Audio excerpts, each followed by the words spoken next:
وصفتنا النهارده في كل دولة ليها اسم. ففي دول الخليج بيقولوا عليها صالونة، في السعودية يقولوا عليها كبسة. بس في الآخر بص اللحمة طالعة من العظم ازاي، شغل عالي قوي. وهنسلقها بالطريقة العادية خالص. مية تغلي، ننزل بلحم بتاعنا، واللحم هنا لحم خرفان يا جماعة أو لحم غنم، ويكون سنه صغير، هما يعني العرب بياكلوها كده. خلاص، أول غلوة هتطلع الريم أو الزفارة بتاعتها. المرحلة دي هنكررها من مرتين لثلاث مرات لحد لما تتأكد إن الشوربة بيضة تماما. بعد ما اتأكدت إن بقت شوربة بيضة تماما وشلت الزفارة، حط بصلاية، فلفل أسود، ورق لورا، حبهان. بعد ساعة هي استوت، تبلتها بالملح.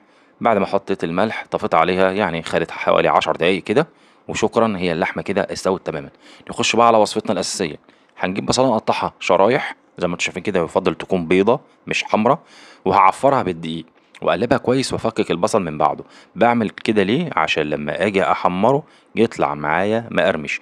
ولما تنزلي بيه في الطاسة فرطيه، ما تنزليش بيه مرة واحدة، وقلبي بالراحة كده لحد لما ياخد لون مقرمش وجميل. وهي دي الطريقة اللي بنعمله برضو في الكشري بتاعنا، الكشري المصري الجميل جدا.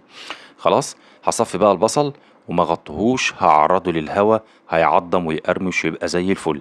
الزيت ده يا جماعة مش هنرميه، الزيت ده هدخله في الوصفة معايا. هجيب الحلة اللي هسوي فيها الرز، وهنزل بالزيت بتاع البصل ده. احط لومي وحبان ورق لورا وفلفل اسود حب، تمام كده. والتوابل الناعمة، كركم اساسي، هنحط كاري هندي اساسي، واهم حاجة بقى الجرام مصالة بتاعتنا، بتتجاب من عند العطار. وحمصي بقى الناعم مع الخشن، التوابل يعني. بعد ما تحمص طلع ريحة حلوة، هنسقي بالشوربة بتاعة اللحمة الضاني. انا هعمل كيلو رز، فانا عارف المعيار بعناية كده، لكن انتي هتعرفي المعيار ازاي. اهم حاجة تبقى المية فوق الرز بمنسوب عقلة صباع. فانا نزلت بكيلو من الرز البسمتي، غسله ونقعه لمدة ساعة. تمام.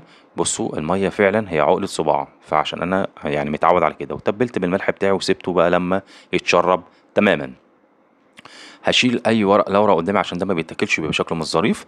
وبعد ما اتشرب كده، بعد 7 8 دقايق هاخد شوية بصل من البصل اللي انا حمرته وهدخله في الرز، هيدي طعم جميل قوي. بطعم البصل جوه الرز، وده في حتة تانية خالص. وبعدين ارجع اقفل عليه تاني واسيبه 10 دقايق تاني، ويبقى كده استوى. قبل بقى ما اقفل عليه، وبعد ما قبل ما اقفل عليه ويكون استوى تماما، هجيب بقى بودرة الزعفران من عند العطار، وادوبها في شوية مية وارش من على الوش. خلاص كده، و5 دقايق بالظبط، وشكرا كده وصفة الرز خلصت.